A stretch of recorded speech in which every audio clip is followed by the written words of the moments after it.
Friends, welcome my YouTube channel. તો મિત્રો, અત્યારે આપણે બગીચામાં આવી ગયા છીએ, તમે જોઈ શકો છો. તો અત્યારે ઘણા બધા વૃક્ષો છે અને ખાસ કરીને અહીંયા આપણે જોઈએ તો જામફળી, ચીકુડી અને આંબા અને રાવણા એ ઘણું બધું અહીંયા છે. તો અહીંયા આપણે જે આંબાની નીચે આપણે છીએ તો અત્યારે એક પણ કેરી અહીંયા આવી નથી. થોડીક પહેલાં આવી હતી તો પવન નહીં હતો તો એના કારણે ખરી ગઈ હતી.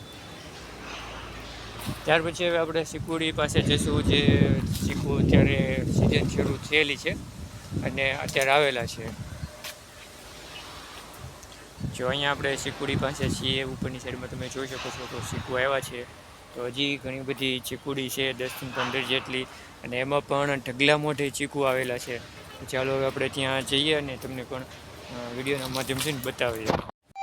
મિત્રો, અત્યારે આપણે ચીકુડી પાસે આવી ગયા છે. તમે અહીંયા જોઈ શકો છો, જો ઘણા બધામાં ચીકુ આવી ગયા છે. હમણાં થોડાક સમય પહેલાં પવન ને વરસાદ જેવું હતું તો એના કારણે આ ચીકુડીમાં પણ ઘણું બધું નુકસાન આવેલું છે અને આંબા હતા તો એમાં કેરી પણ ખરી ગઈ હતી. તમે અહીંયા જોઈ શકો છો, જો આ ચીકુ અત્યારે ઘણા બધા આવી ગયા છે અહીંયા, અને ઘણા ખરા ખરી પણ ગયા હતા.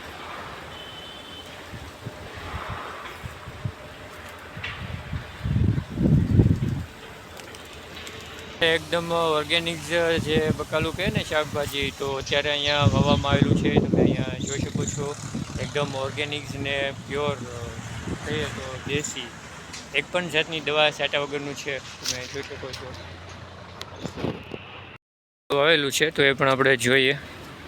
જો ડુંગળી ને બધું અત્યારે અહીંયા વાવેલું છે, ડુંગળી, લસણ તમે અહીંયા જોઈ શકો છો. એકદમ ઓર્ગેનિક છે, એક પણ જાતની દવા કે એવું કાંઈ છાંટવામાં નથી થયું અને આમનામ એમને વાવેલું છે, દેશી ખાતર ને બધું.